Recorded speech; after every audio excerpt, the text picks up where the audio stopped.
La solitude. Au début, cela peut ressembler à une pièce vide, un silence trop assourdissant.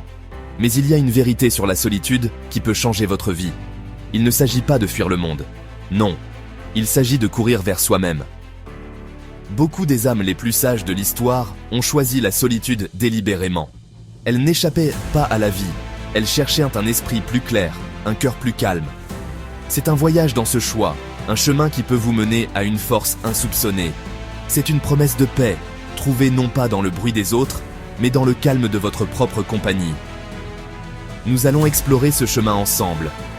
Nous utiliserons des idées simples d'anciens penseurs, les stoïciens, des gens comme Marc Aurèle, Sénèque, Épictète. Leurs paroles ont perduré pendant des milliers d'années pour une raison simple. Elles fonctionnent. Elles offrent un guide pour trouver la stabilité dans un monde en constante évolution. Le langage sera clair. Les leçons seront simples. Et à la fin de ce voyage, vous pourriez bien trouver une leçon qui vous attend. Une leçon sur la liberté, non pas dehors, mais profondément à l'intérieur. Si ce genre de réflexion t'inspire, pense à t'abonner. La prochaine vidéo dévoile un rituel stoïcien nocturne pour recabler ton esprit pendant que tu dors. Voici Anna. Elle vit dans une ville qui ne dort jamais, vibrante d'énergie et d'innombrables visages. Son téléphone est un compagnon constant, bourdonnant de messages et de mises à jour d'un monde qui exige son attention. Elle est entourée de gens, au travail, dans les cafés, lors des rassemblements du week-end. Elle met en scène sa vie en ligne, postant des photos de moments heureux, entourée d'amis souriants. En apparence, sa vie est pleine. Elle est vibrante, elle est connectée. Mais au fond d'elle, là où personne ne peut voir, un vide silencieux s'est installé, un sentiment qu'il manque quelque chose. Elle se pose une question difficile quand la ville devient enfin plus calme. Suis-je vraiment heureuse? Ou est-ce que je ne fais que jouer le bonheur pour les autres? Elle se demande si sa joie est empruntée, dépendante de l'approbation et de la présence des autres. Que se passerait-il si tout cela disparaissait? Qui serait-elle alors? Ce conflit intérieur devient plus fort chaque jour. Le besoin constant de validation ressemble à un lourd fardeau, et elle se fatigue de le porter. Le bruit de l'extérieur étouffe la voix de l'intérieur. Ces défis s'accumulent. Une amitié semble construite plus sur l'obligation que sur une vraie connexion. Un projet l'épuise, même s'il lui vaut des éloges. Elle ressent la pression de dire oui, craignant d'être oubliée. La peur de manquer est puissante.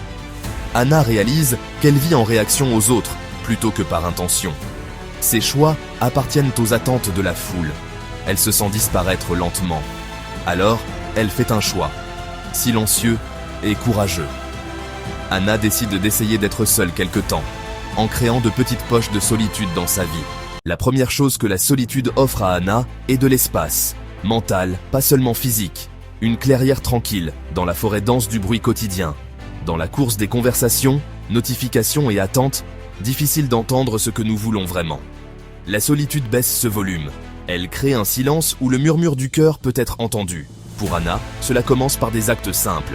Une marche matinale sans téléphone. Elle s'assied avec une tasse de thé, ne faisant rien d'autre. Ces moments de calme intentionnel opèrent leur magie.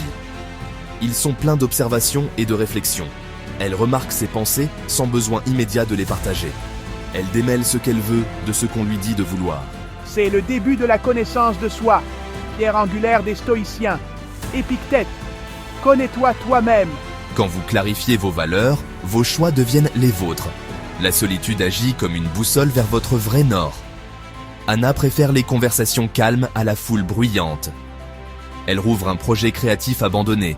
Son cœur y revient. Elle fait de petits choix différents, alignés à son vrai moi. Chaque choix devient une petite victoire, bâtissant une confiance tranquille. L'espace n'était pas vide, c'était un atelier pour redessiner sa vie, pièce par pièce. Au début, être seul est un défi. Vieilles habitudes, peur d'être jugé, FOMO. Parmi ces vagues, naissent des moments de calme profond.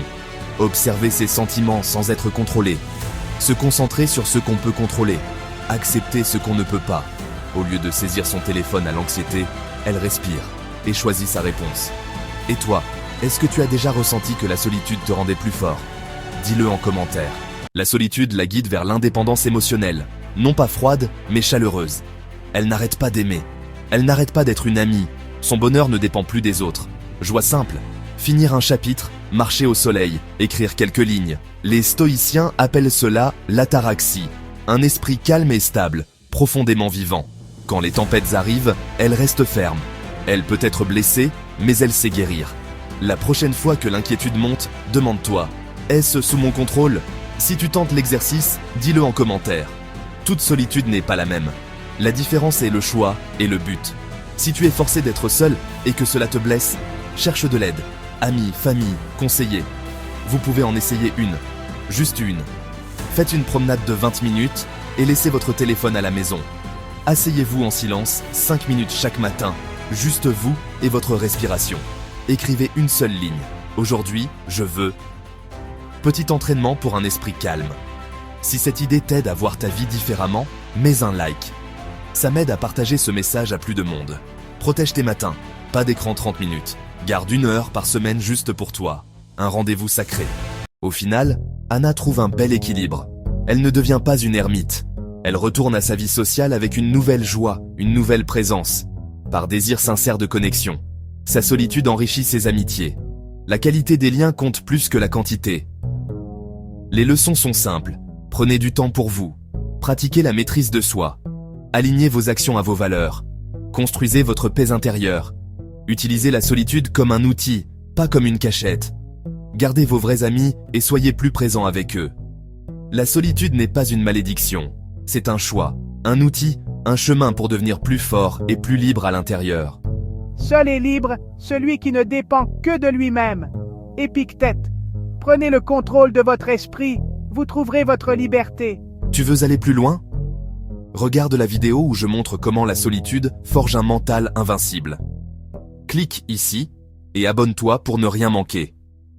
Partage en commentaire la petite pratique que tu vas essayer cette semaine. Marche, ligne de journal ou 5 minutes de silence.